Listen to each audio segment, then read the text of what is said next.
Hello, YouTubers, friends, compatriots, bootlickers, shills, nationalists, peasants, vassals, Iranians. I'm a useful idiot. Today I want to talk about Iran, but not Iran today. Iran 12 years ago, in a little known behind-the-scenes activity that actually is very interesting and sheds a lot of light on our relationship with Iran and the complexities of realpolitik and what goes on behind the scenes. So what this story is about is that in late 2001 and early 2002, the U.S. and Iran were on course to work closely together on the war against Al Qaeda and the Taliban, according to U.S. officials directly involved in these negotiations. As a matter of fact, a senior director for Middle East Affairs in the National Security Council said, quote, the Iranians had real contacts with important players in Afghanistan and were prepared to use their influence in constructive ways in coordination with the United States, unquote. And also, all these years after the Soviet expulsion and the Taliban taking power, Iran had organized the Northern Alliance of warlords who were rebellious against the Taliban regime and had provided arms and funding for them for years. And so pretty interesting that the Northern Alliance was trained and financed by Iran, and then the United States used them to topple the Taliban government during the U.S. invasion. So pretty interesting event. But it gets more interesting because in 2001, the U.S. State Department, and this is October, so this is 2 months after 9/11 attack in New York, the U.S. State Department and Iranian officials met to discuss unseating the Taliban. And U.S. officials said that Iran played a crucial role in organizing all the factions, setting up all the terms, and getting the different warlords to compromise.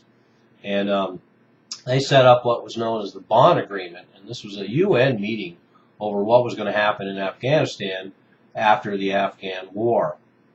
And it's interesting that Iran had a delegation there, so that tells us a lot as well. And it's also notable that the Iranians insisted on language that would indicate that this was part of a broader war on terrorism, and that they would participate in toppling both the Taliban and Al Qaeda. A month after that, in November 2001, a larger State Department push was set up to formalize this cooperation with Iran. And Iran was going to do border sweeps, rounding up Al Qaeda that were fleeing Afghanistan during the U.S. operations there. So the CIA were on board with this. The generals in charge of counterterrorism for the United States were on board with this. And Colin Powell, Condoleezza Rice, and Donald Rumsfeld were all personally briefed on this. And there was no response. There was never a response because Donald Rumsfeld and Dick Cheney shot it down. So this was never part of their program. They had already made up their mind that Iran was going to be an enemy. And to bear this out, it became known that Bush was going to include Iran in this axis of evil in his speech. And all the players involved in these negotiations with Iran were rather shocked, and they were told personally that the Iran was going to stay in the axis of evil and now be targeted. And the government would portray Iran as not cooperating with the United States when in fact they had, like much of the rest of the world. And in fact, Iran had already increased their troop strength on that border as the U.S. requested. And later that year, even after the infamous George Bush Iran as part of the axis of evil speech, in February of 2002, Iran approached UN Secretary Kofi Annan with dossiers on nearly 300 Al Qaeda Iran had captured and were going to either turn over to the U.S. or deport back to their home countries. And then a month after that, March 2002, at a UN conference, the Iran delegation offered to provide training, uniforms, equipment, and barracks for 20,000 recruits for a new Afghan army in cooperation with the United States. So to help construct an Afghan army, and what an advantage it would have been if we had instead, the United States had instead cooperated with Iran and got them on board with this and opened these doors, because that's quite an offer to cooperate to build this new Afghan army and to round up Al Qaeda and to help topple the Taliban. And not only that, the proximity of Iran right next door could have been, needless to say, quite a help as well. So here we have a little episode of history.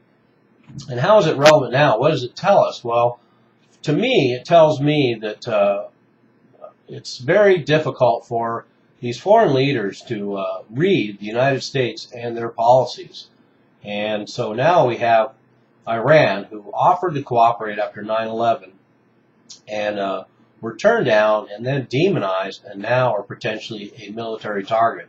So no wonder they cannot trust the United States or other Western players. And it reminds me of Gaddafi as well. Gaddafi in Libya, where he had been on the shit list, of course, of the United States for years, and then after 9/11 renounced the support of terrorism, destroyed all his weapons of mass destruction, and got on board. And yet that he, in spite of being in power for 40 years and getting on board with U.S. policy and thinking he was probably going to be in good graces, he ends up being a target of the United States and NATO and taken down. And then we have the same thing with Assad in Syria. Here he thought he was playing ball after the 9/11 incident and the CIA using Syria prisons for torturing extraordinary rendition subjects. So Assad here thinks he's playing ball. He's been in power for a long time. He's not causing any trouble. And yet, all of a sudden, he becomes a target of the United States foreign policy, and he has to go. So, to me, that's one thing it tells me is about fickle United States foreign policy, and no wonder we have difficulties communicating with these leaders. And we find the same thing by Iran now, where certainly they got mixed messages, and probably wonder why they ended up on the shit list after all. So, and then the other thing, all of these sort of events tells me that the agendas and the real politique and the complexities are on so many layers. Don't always trust what outward appearances are in any events that go on geopolitically or historically in the world today or in the past, or anything coming up in the future, because needless to say, there's a lot on the surface and much unseen below, and this story is a good example of that. I'm a useful idiot. Don't you be one too.